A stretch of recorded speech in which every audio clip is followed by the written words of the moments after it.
Welcome back to all PSC exam tips. Kerala PSC നടത്തിയിട്ടുള്ള 2024 പരീക്ഷകളിലൊക്കെ ചോദിച്ചിരിക്കുന്ന ചോദ്യങ്ങൾ, ആ ചോദ്യവുമായി ബന്ധപ്പെടുത്തിയിട്ടുള്ള ടോപ്പിക് അടിസ്ഥാനമായിട്ടുള്ള ക്ലാസ്സുകളാണ് ഞാൻ നിങ്ങളുടെ മുന്നിലേക്ക് പരിചയപ്പെടുത്തിക്കൊണ്ടിരിക്കുന്നത്. ഇന്നത്തെ ഈ ഒരു വീഡിയോ ക്ലാസ്സിൽ നമ്മൾ ചർച്ച ചെയ്യുന്നത് കേരള PSC ചോദിച്ചിരിക്കുന്ന മറ്റൊരു ചോദ്യമാണ്. 1857 വിപ്ലവവുമായി ബന്ധപ്പെട്ട ശരിയായ ജോഡി തിരഞ്ഞെടുക്കുക എന്നതായിരുന്നു പരീക്ഷയ്ക്ക് ചോദിച്ചിരുന്ന ചോദ്യം. ഇവിടെ ഒന്നാമതായിട്ട് കൊടുത്തിരിക്കുന്നത് 1857 കലാപം ആരംഭിച്ചത് മീററ്റിലാണെന്നാണ് ഒന്നാമത്തെ സ്റ്റേറ്റ്മെന്റ് ആയിട്ട് കൊടുത്തിരിക്കുന്നത്. രണ്ടാമത് കൊടുത്തിരിക്കുന്നത് 1857 കലാപത്തെ ഒന്നാം സ്വാതന്ത്ര്യ സമരം എന്ന് വിളിക്കുന്നു എന്നാണ്. മൂന്നാമത് കൊടുത്തിരിക്കുന്ന 1857 കലാപത്തിൽ ശിപ്പായിമാർ പങ്കെടുത്തിരുന്നില്ല എന്നാണ് മൂന്നാമതായിട്ട് കൊടുത്തിരിക്കുന്നത്. നമ്മുടെ ഓപ്ഷനിലേക്ക് വരുമ്പോൾ option A 1, 2, 3, option B 1, 2, option C 1, 2, 3, option ഡിയിൽ 1, 3 എന്നിങ്ങനെയാണ് കൊടുത്തിരിക്കുന്നത്. ഇതിൽ നമ്മുടെ ഉത്തരം എന്ന് പറയുന്നത് ഓപ്ഷൻ ബി ആണ്. ഇവിടെ രേഖപ്പെടുത്തിയിട്ടുണ്ട്. ഇവിടെ ഈ മൂന്നാമത് കൊടുത്തിരിക്കുന്നത് തെറ്റായിട്ടുള്ള സ്റ്റേറ്റ്മെന്റ് ആണ്. അതായത് 1857 കലാപത്തിൽ ശിപ്പായിമാർ പങ്കെടുത്തിരുന്നില്ല എന്ന് പറഞ്ഞാൽ എന്താണ്? അത് തെറ്റായിട്ടുള്ള സ്റ്റേറ്റ്മെന്റ് ആണ്. ശിപ്പായിമാർ എന്താണ്? പങ്കെടുത്തു എന്ന കാര്യം ഓർത്തിരിക്കുക. അപ്പോൾ ഇവിടെ തന്നിരിക്കുന്നതിൽ ഒന്നാമത്തെയും രണ്ടാമത്തെയും എന്താണ്? ശരിയായിട്ടുള്ള സ്റ്റേറ്റ്മെന്റ് ആണ്. മൂന്നാമത്തെ എന്താണ്? തെറ്റായിട്ടുള്ള ഒരു സ്റ്റേറ്റ്മെന്റ് ആണ്. അപ്പോൾ ഇവിടെ നമുക്ക് ആ മൂന്നാമത്തെ തെറ്റാണെന്ന് അറിഞ്ഞു കഴിഞ്ഞാൽ തന്നെ ഇതിൻ്റെ ഉത്തരത്തിലേക്ക് നമുക്ക് എത്താൻ പറ്റും. ഓപ്ഷൻ എ നമ്മുടെ ഉത്തരത്തിൽ വരത്തില്ല, ഓപ്ഷൻ സി നമ്മുടെ ഉത്തരത്തിൽ വരത്തില്ല, ഓപ്ഷൻ ഡി നമ്മുടെ ഉത്തരത്തിൽ വരത്തില്ല. അപ്പോൾ നമുക്ക് ഇനി അറിഞ്ഞിരിക്കേണ്ടത് 1857 വിപ്ലവവുമായി ബന്ധപ്പെട്ടിട്ടുള്ള കാര്യങ്ങളാണ് ഈ ഒരു വീഡിയോ ക്ലാസ്സിൽ നമ്മളൊന്ന് പഠിക്കാനായിട്ട് പോകുന്നത്. അപ്പോൾ എന്തെല്ലാം കാര്യങ്ങളാണ് 1857 വിപ്ലവവുമായി ബന്ധപ്പെട്ട് അറിഞ്ഞിരിക്കേണ്ടതെന്ന് നമുക്കൊന്ന് പരിശോധിക്കാം. അപ്പോൾ ഇന്ത്യ ചരിത്രത്തിലെ 1857 വിപ്ലവം എന്ന് പറയുന്ന നമ്മുടെ സിലബസിൽ പറഞ്ഞു പോകുന്ന ആ പ്രധാനപ്പെട്ട ടോപ്പിക്കിലേക്ക് നമുക്കൊന്ന് വരാം.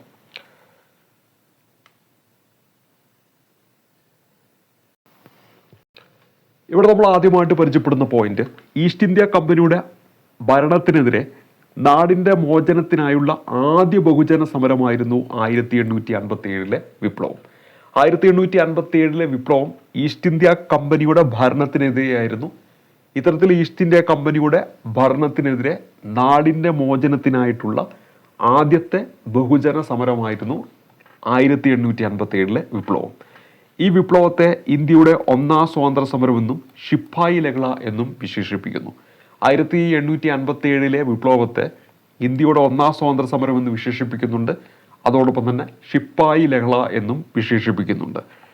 1857 മെയ് 10 ഉത്തർപ്രദേശിലെ മീററ്റിൽ നിന്നാണ് ഈ ഒരു വിപ്ലവം ആരംഭിക്കുന്നത്.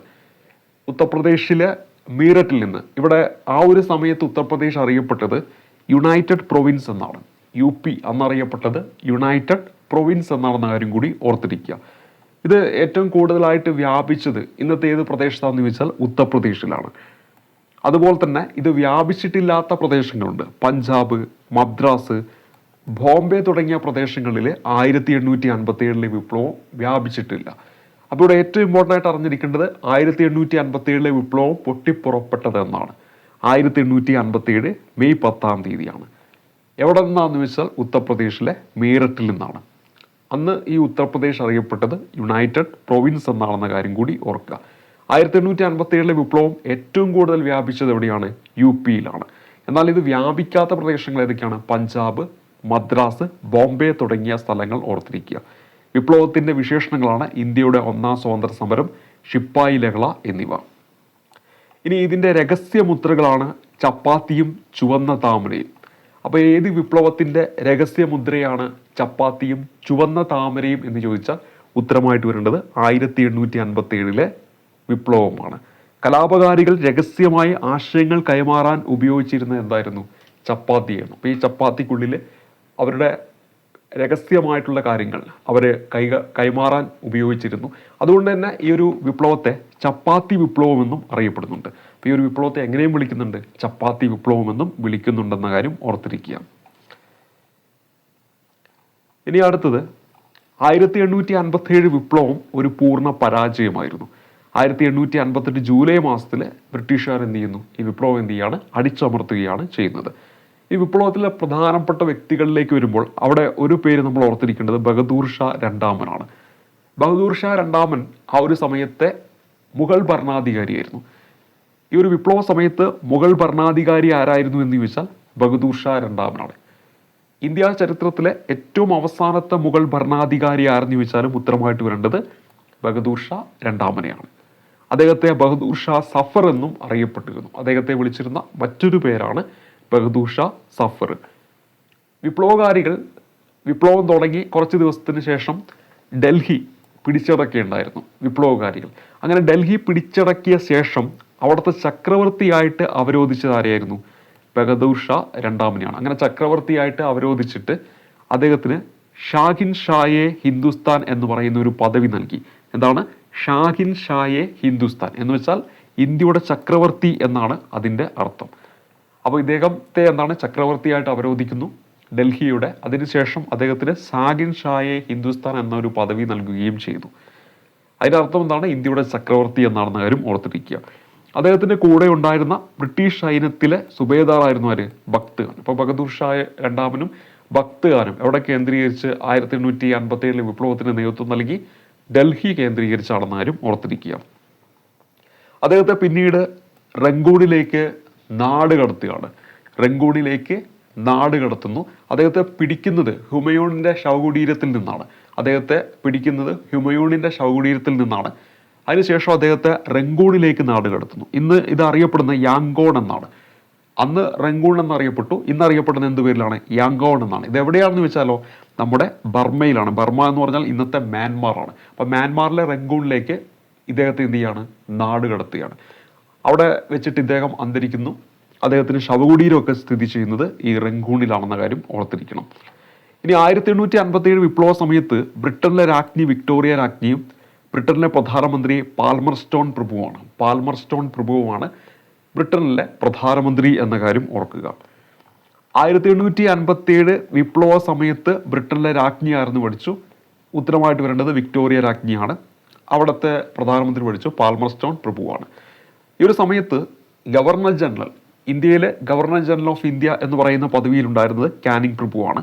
ബ്രിട്ടീഷ് സൈനിക തലവൻ ആരെന്ന് ചോദിച്ചാൽ കോളിൻ ക്യാമ്പലാണ് ബ്രിട്ടീഷ് സൈനിക തലവൻ.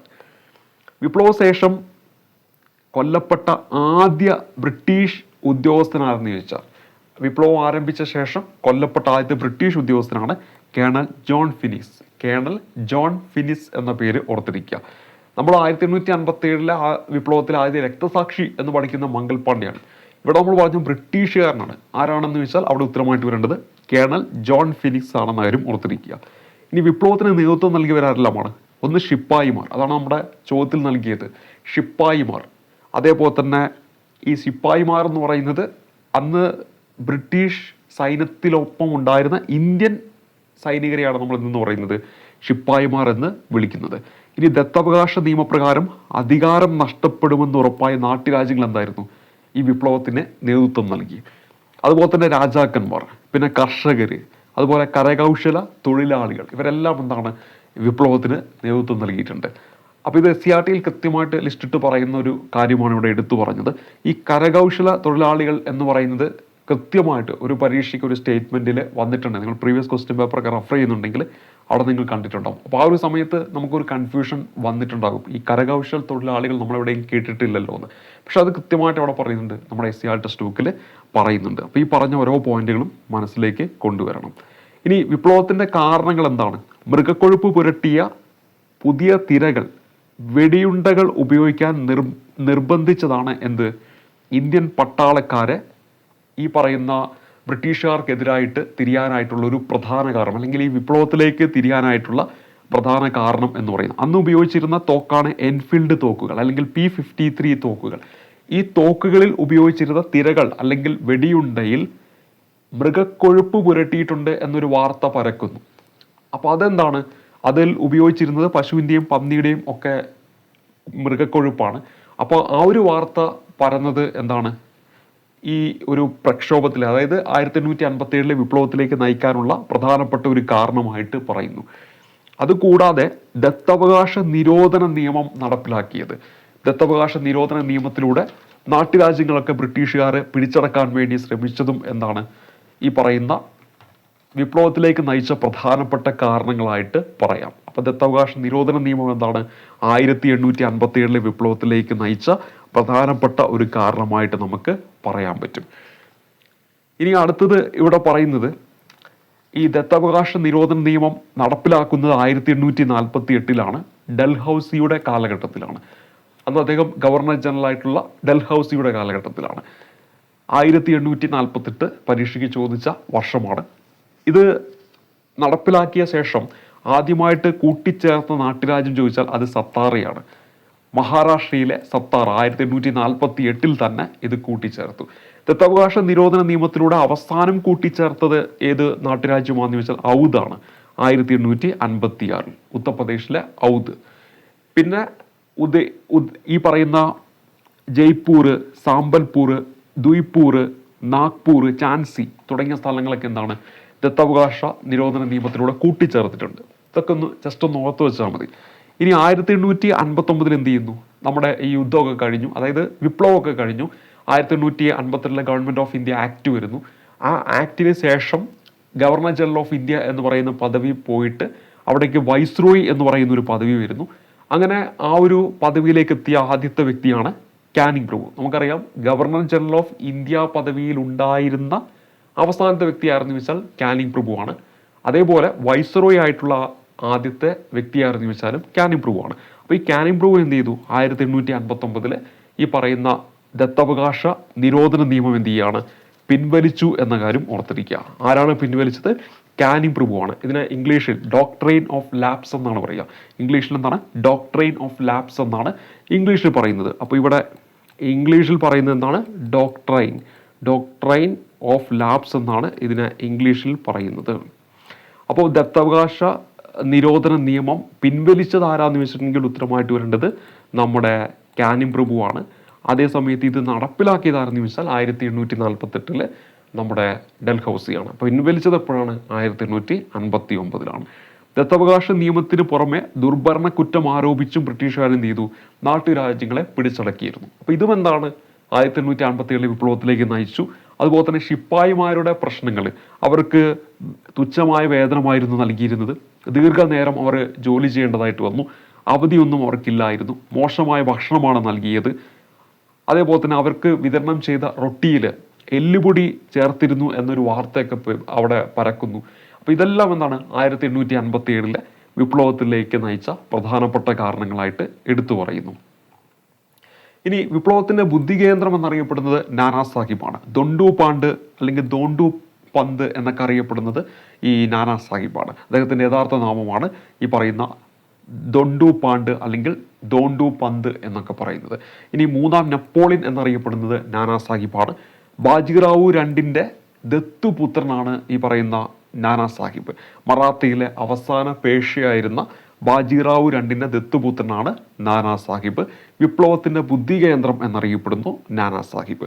ഇംഗ്ലീഷുകാർ ഇദ്ദേഹത്തിൻ്റെ പെൻഷൻ എന്ത് ചെയ്തിട്ടുണ്ട്? നിരോധിച്ചിരുന്നു. നേപ്പാളിലേക്ക്, അതായത് യുദ്ധഭയത്തെ തുടർന്നാണ് ഇദ്ദേഹം നേപ്പാളിലേക്ക് പലായനം ചെയ്തു. പരാജയ ഭയത്തെ തുടർന്ന് നേപ്പാളിലേക്ക് പലായനം ചെയ്തു എന്നാണ് ചരിത്രത്തിൽ രേഖപ്പെടുത്തിയിരിക്കുന്നത്. അപ്പോൾ നാനാ സാഹിബ് എങ്ങോട്ടാണ് പോയിരിക്കുന്നത്? നമ്മുടെ നേപ്പാളിലേക്കാണ്. ഇനി താന്തിയ തോപ്പിയാണ്. നാനാ സാഹിബിൻ്റെ സൈനിക തലവനാണ് താന്തിയ തോപ്പി. രാമചന്ദ്ര പാണ്ഡുരംഗ എന്നാണ് അദ്ദേഹത്തിൻ്റെ യഥാർത്ഥ പേര്. അദ്ദേഹം പിന്തുടർന്നത് ഒളിപ്പോരായിരുന്നു. അതിനെ നമ്മൾ ഗറില്ല യുദ്ധമുറ എന്നാണ് പറയുക. അപ്പോൾ അദ്ദേഹം പിന്തുടർന്നത് എന്തായിരുന്നു? ഗറില്ല യുദ്ധമുറയാണ്. അദ്ദേഹത്തെ പരാജയപ്പെടുത്തിയ ബ്രിട്ടീഷ് സൈനാധിപനാണ് ആര്? Colin Campbell. ആരാണ് അദ്ദേഹത്തെ പരാജയപ്പെടുത്തിയത്? കോളിൻ ക്യാമ്പലാണ്. തുടർന്ന് അദ്ദേഹത്തെ തൂക്കിലേറ്റുകയാണ്. 1859 ഏപ്രിൽ 18 അദ്ദേഹം കൊല്ലപ്പെടുകയാണ് ചെയ്യുന്നത്.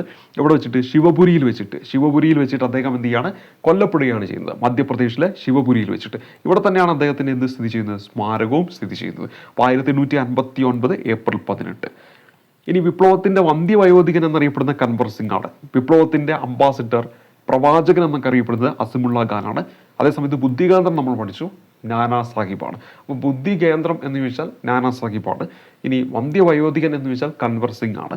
അതുപോലെ അംബാസിഡർ, അതുപോലെ പ്രവാചകൻ എന്നൊക്കെ ചോദിച്ചാൽ അസിമുള്ള ഖാനാണെന്ന കാര്യം ഓർത്തിരിക്കുക. ഇനി അടുത്തത് വളരെ ഇമ്പോർട്ടൻ്റ് ആയിട്ടുള്ള ഒരു ഭാഗമാണ്. പലപ്പോഴും PSC പരീക്ഷയിലൊക്കെ ചോദിക്കും. നേതൃത്വം കൊടുത്ത വ്യക്തികൾ, വിവിധ സ്ഥലങ്ങളിൽ വിപ്ലവത്തിന് നേതൃത്വം നൽകിയത്. അതിൽ കാൺപൂർ എന്ന് പറയുന്ന സ്ഥലത്ത് നാനാ സാഹിബും താന്തിയ തോപ്പിയുമാണ് നേതൃത്വം നൽകിയത്. അപ്പോൾ കാൺപൂരിൽ ആരെല്ലാമാണ് നേതൃത്വം നൽകിയത്? നാനാ സാഹിബും താന്തിയ തോപ്പിയുമാണ്. അപ്പം നമ്മൾ നാനാ കാര്യങ്ങൾ കാണാമെന്ന് ഓർത്ത് വെച്ചാൽ മതി. ഇല്ല, പല കാര്യങ്ങൾ കാണാമെന്ന് പറയുന്നത് നമ്മൾ നാനാ കാര്യങ്ങൾ കാണാമെന്ന് പറയില്ല. അപ്പം നാനാ കാണാം എന്നതിലെ കാൺപൂർ, ആ ഒരു രീതിയിൽ ഒന്ന് കണക്ട് ചെയ്ത് വെച്ചാൽ മതി. അപ്പം നാനാ സാഹിബും താന്തിയ തോപ്പിയുമായിരുന്നു എവിടെ ഉണ്ടായിരുന്നത്? കാൺപൂരിൽ ഉണ്ടായിരുന്നത്. ഇനി ഡൽഹിയിൽ ബഹദൂർ ഷാ രണ്ടും ഭക്ത് ഖാൻ നമ്മൾ ഓൾറെഡി പറഞ്ഞു. ഇനി ഝാൻസിയിൽ നമുക്കറിയാം ഝാൻസി റാണിയാണ്.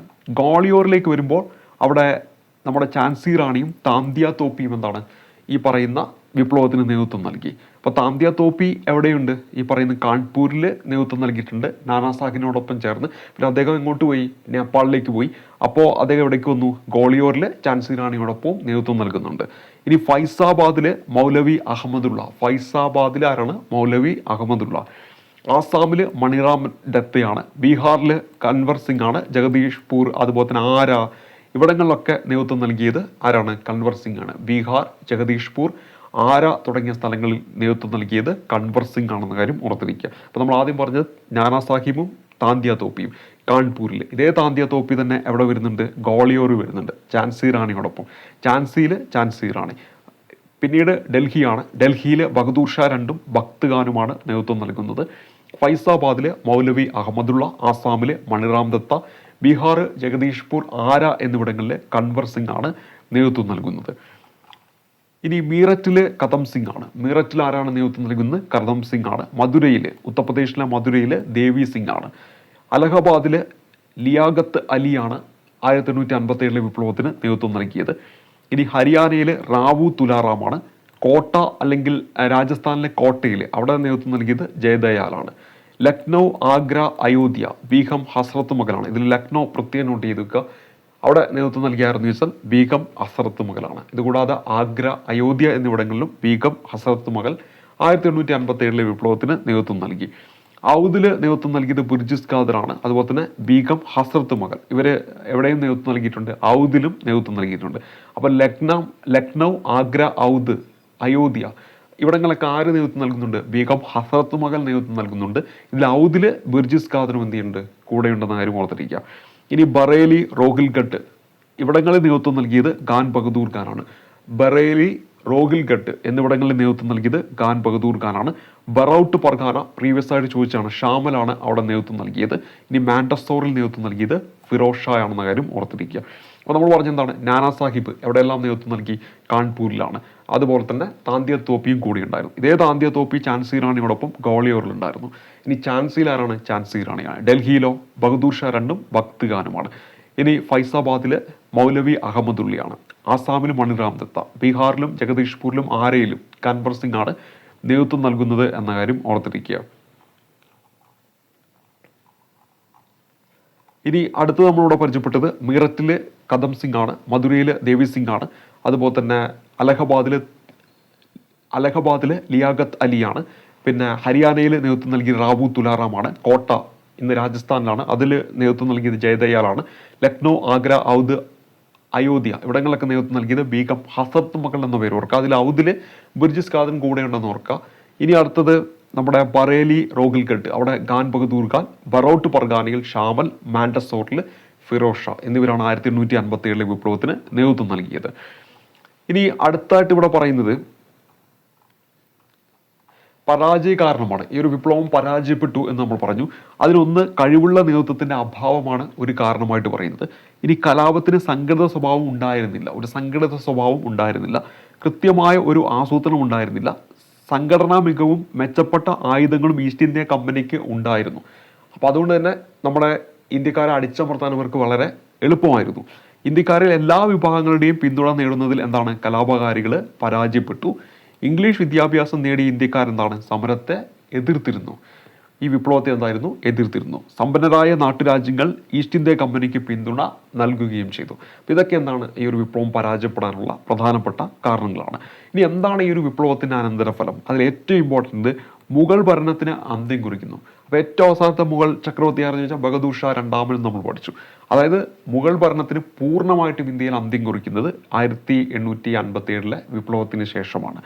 ഈസ്റ്റ് ഇന്ത്യ കമ്പനി ഭരണം അവസാനിപ്പിച്ചു. അപ്പോൾ അന്നേ വരെ ഈസ്റ്റ് ഇന്ത്യ കമ്പനി ആയിരുന്നുവെങ്കിൽ പിന്നീട് ഭരണം നേരിട്ട് ബ്രിട്ടീഷ് രാജ്ഞിക്ക് കീഴിലേക്ക് വരികയാണ് ചെയ്യുന്നത് 1858 ഗവൺമെൻറ് ഓഫ് ഇന്ത്യ ആക്ടിലൂടെ.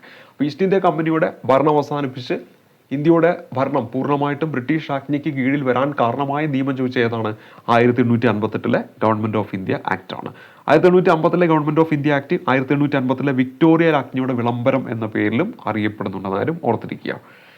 അതേപോലെ തന്നെ ഇതിന് ചില വിശേഷണങ്ങളുണ്ട്. ഇന്ത്യൻ ജനതയുടെ വിമോചനത്തിൻ്റെ Magna Carta, act for the better government of India എന്നൊക്കെ അറിയപ്പെടുന്നത് 1858 ഗവൺമെൻറ് ഓഫ് ഇന്ത്യയാണ്. അപ്പോൾ ആ ഒരു ആക്ടിൻ്റെ വിശേഷണങ്ങളാണ് നമ്മളിവിടെ പറഞ്ഞത്.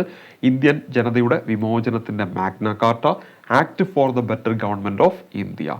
1858 ബ്രിട്ടീഷ് രാജ്ഞിയുടെ വിളംബരത്തിലൂടെ ഇന്ത്യ എന്നാണ് ബ്രിട്ടീഷ് സാമ്രാജ്യത്തിൻ്റെ ഭാഗമായി.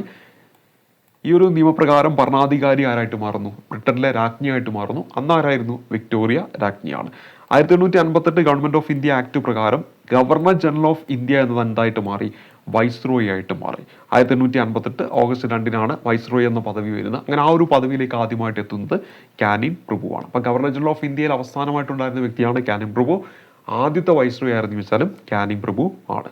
ഇനി വിപ്ലവശേഷം ബ്രിട്ടീഷ് സാമ്പത്തിക ചൂഷണം തീവ്രമാക്കി. അതിലൂടെ എന്താണ് നമ്മുടെ രാജ്യത്ത് പട്ടിണി മരണങ്ങളൊക്കെ കൂടുന്നു. അതേപോലെ തന്നെ ഇവർ പിന്തുടർന്ന് വന്ന നയം, അതായത് വിപ്ലവശേഷം പിന്തുടർന്ന് വന്ന നയം എന്ന് പറഞ്ഞാൽ ഭിന്നിപ്പിച്ച് ഭരിക്കുക എന്നായിരുന്നു. ഡിവൈഡ് ആൻഡ് റൂൾ പോളിസി ആയിരുന്നു ഇവർ ഈ നമ്മുടെ ഇന്ത്യയിൽ പിന്തുടർന്നത്. അതായത് ഹിന്ദുക്കളെയും മുസ്ലിങ്ങളെയും പരസ്പരം ഭിന്നിപ്പിക്കുക. ആ ഒരു പോളിസിയാണ് ആര് തുറന്നത്? ബ്രിട്ടീഷുകാർ തുറന്നത്.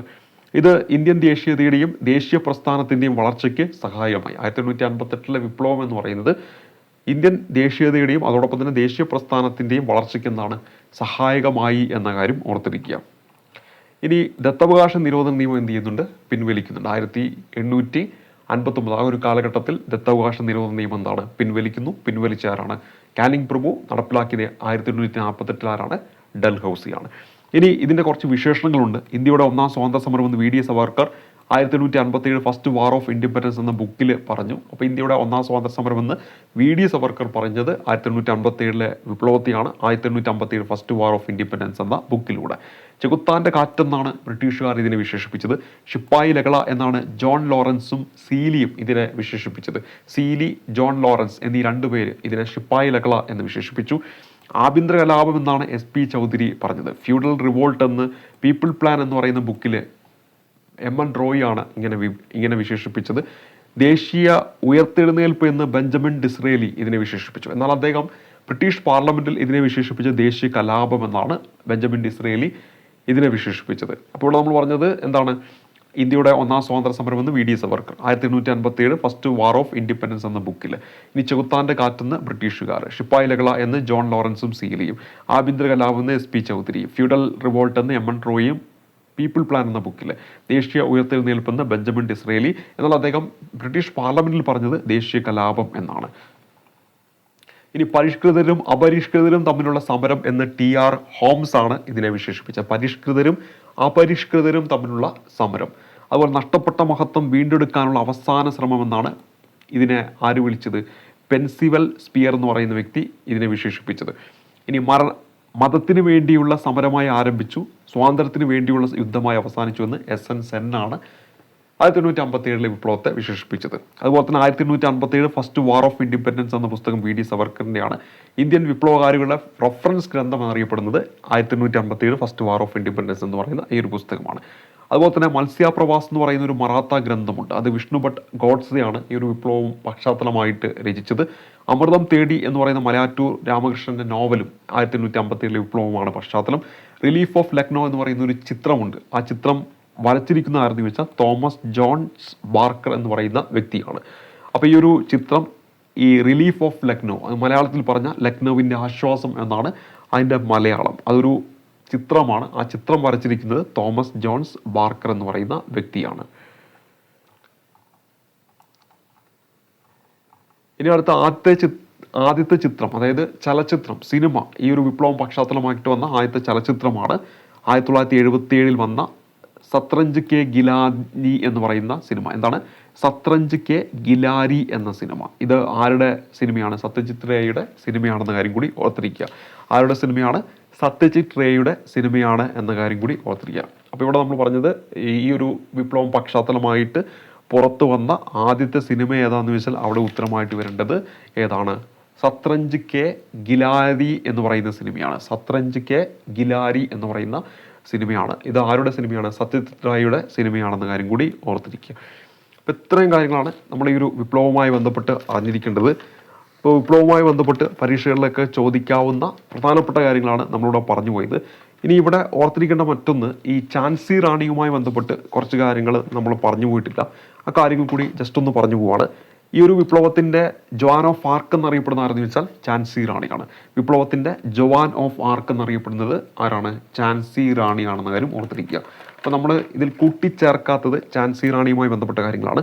അത് ജസ്റ്റ് ഒന്ന് പറയുകയാണ്, കേട്ടിരിക്കുക. ആദ്യം നമ്മൾ പരിചയപ്പെട്ടത് ഝാൻസി റാണിയുമായി ബന്ധപ്പെട്ട അദ്ദേഹത്തിൻ്റെ ഒരു വിശേഷണമാണ്. ആ വിശേഷണമാണ് വിപ്ലവത്തിൻ്റെ ജവാൻ ഓഫ് ആർക്ക് എന്നറിയപ്പെടുന്നു. എന്താണ്? വിപ്ലവത്തിൻ്റെ ജവാൻ ഓഫ് ആർക്ക് എന്നറിയപ്പെടുന്ന ആരാണ്? ഝാൻസി റാണിയാണ്. ജവാൻ ഓഫ് ആർക്ക് എന്നറിയപ്പെടുന്നത് ആരാണ്? ഝാൻസി റാണിയാണ്. ഇനി അടുത്തത് മണികർണിക എന്നതായിരുന്നു അവരുടെ യഥാർത്ഥ നാമം. അപ്പോൾ അവരുടെ യഥാർത്ഥ നാമം എന്താണ്? മണികർണിക. മണികർണിക എന്നാണ് അവരുടെ യഥാർത്ഥ നാമം. അതുപോലെ തന്നെ മനുഭായ് എന്നും അറിയപ്പെട്ടിരുന്നു. മനുഭായ് എന്നും അവരെന്താണ് അറിയപ്പെട്ടിരുന്നു.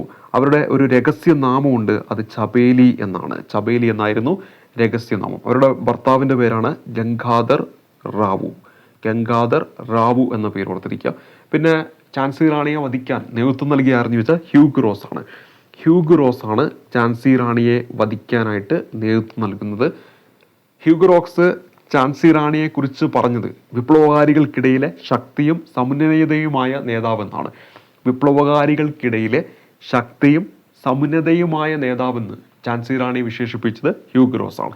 അതേസമയത്ത് ഇരുണ്ട പശ്ചാത്തലത്തിലെ പ്രകാശമാനമായ ബിന്ദു എന്ന് വിശ്വചരിത്ര അവലോകനം എന്ന പുസ്തകത്തിൽ, ഗ്ലിംസസ് ഓഫ് വേൾഡ് ഹിസ്റ്ററി എന്ന പുസ്തകത്തിൽ ജവഹർലാൽ നെഹ്റു വിശേഷിപ്പിച്ചു. എന്താണ്? ഇരുണ്ട പശ്ചാത്തലത്തിലെ പ്രകാശമാനമായ ബിന്ദു എന്ന്. ഇനി അവരെന്നാണ് അന്തരിച്ചത്? 1858 ജൂൺ മാസം 18-ാം തീയതിയാണ് അവർ കൊല്ലപ്പെടുന്നത് എന്ന കാര്യം ഓർത്തിരിക്കുക. 1858 ജൂൺ മാസം 18-ാം തീയതിയാണ് ഝാൻസി റാണി കൊല്ലപ്പെടുന്നത് എന്ന കാര്യം കൂടി ഇവിടെ ഒന്ന് ഓർത്തിരിക്കുക. അവരുടെ കുതിരകളുടെ പേരും കൂടെ ഓർക്കണം. ഈ വിപ്ലവ സമയത്ത് കൂടെ ഉണ്ടായിരുന്ന ബാദൽ എന്ന് പറയുന്ന കുതിരയാണ്. അതേപോലെ തന്നെ മറ്റ് 2 കുതിരകളാണ് സാരംഗിയും പവനും. എന്താണ്? സാരംഗി അതുപോലെ തന്നെ പവൻ എന്നീ കുതിരകളൊക്കെ ആരുമായി ബന്ധപ്പെട്ടതാണ്? ഝാൻസി റാണിയുമായിട്ട് ബന്ധപ്പെട്ടതാണ്. Manikarnika the queen of Jhansi എന്ന് പറയുന്ന ഒരു ചലച്ചിത്രം പുറത്തിറങ്ങിയിട്ടുണ്ട്. 2019 പുറത്തിറങ്ങിയത്. ഇത് കങ്കണ റണാവത്താണ് ഇതിൽ അഭിനയിച്ചിരിക്കുന്നത്. അവർ തന്നെയാണ് ഇതിൽ ഡയറക്റ്റ് ചെയ്തത്. മറ്റൊരു ഡയറക്ടർ കൃഷും അതുപോലെ തന്നെ കങ്കണ റണാവത്തും ചേർന്നിട്ടാണ് ഈ സിനിമ ഡയറക്റ്റ് ചെയ്തത്. ഈ സിനിമയിലെ അഭിനയത്തിന് 2019 കങ്കണ റണാവത്തിന് എന്താണ് മികച്ച നടിക്കുള്ള ദേശീയ അവാർഡ് ലഭിക്കുന്നുണ്ട്. ആ കാര്യങ്ങൾ കൂടി ഓർത്തിരിക്കണം. അപ്പോൾ ഇത്രയും കാര്യങ്ങളാണ് നമ്മൾ 1857 വിപ്ലവവുമായി ബന്ധപ്പെട്ട് അറിഞ്ഞിരിക്കേണ്ട പ്രധാനപ്പെട്ട പോയിന്റുകൾ. അപ്പോൾ ആ ഒരു ചോദ്യവുമായി ബന്ധപ്പെടുത്തിയിട്ട് SCERT പറയുന്ന കാര്യങ്ങളെല്ലാം പറഞ്ഞു പോയിട്ടുണ്ട്. അപ്പോൾ ആ ചോദ്യവുമായി ബന്ധപ്പെടുത്തിയിട്ട് 1857 വിപ്ലവം എന്ന് പറയുന്ന ടോപ്പിക്ക് നമ്മളിവിടെ പൂർത്തീകരിച്ചിരിക്കുകയാണ്. ഇത്തരത്തിൽ നമ്മൾ ഓരോ ചോദ്യങ്ങളും ആ ചോദ്യവുമായി ബന്ധപ്പെട്ട് ഇത്തരത്തിലുള്ള ടോപ്പിക്കിലൂടെ കടന്നു പോകുമ്പോൾ പരീക്ഷയ്ക്ക് ചോദിച്ചിരിക്കുന്ന ടോപ്പിക്കുകൾ നമുക്ക് പഠിക്കാൻ പറ്റും. ഇനി കുറേ ചോദ്യപേപ്പറുകൾ കടന്നുപോയി കഴിയുമ്പോൾ നിങ്ങൾക്ക് ഒരു കാര്യം മനസ്സിലാക്കാൻ പറ്റും. നമ്മൾ ഈ പഠിച്ച കാര്യങ്ങൾ തന്നെ വീണ്ടും എന്താണ് ചോദ്യമായിട്ട് വന്നുകൊണ്ടിരിക്കുകയായിരിക്കും. അപ്പോൾ നമുക്ക് എന്ത് ചെയ്യേണ്ട ആവശ്യമില്ല, വീണ്ടും ഇത് നമ്മൾ നോട്ടൊക്കെ എഴുതി തയ്യാറാക്കേണ്ട ആവശ്യമില്ല. അപ്പോൾ ഈ എഴുതി വെച്ച നോട്ടിലേക്ക് വന്നിട്ട് പെട്ടെന്ന് വായിച്ചു, അപ്പോൾ ഒരു റിവിഷനും നമുക്കവിടെ നടക്കുകയും ചെയ്യും. അപ്പോൾ ഇവിടെ നമ്മൾ അടുത്ത ഒരു ടോപ്പിക്ക് അവസാനിപ്പിക്കുന്നു, 1857 വിപ്ലവം. അപ്പോൾ അടുത്തൊരു ക്ലാസ്സിൽ മറ്റൊരു ചോദ്യം അതുമായി ബന്ധപ്പെട്ട ടോപ്പിക്കുമായിട്ട് കണ്ടുമുട്ടാം. അതുവരേക്കും നന്ദി, നമസ്കാരം.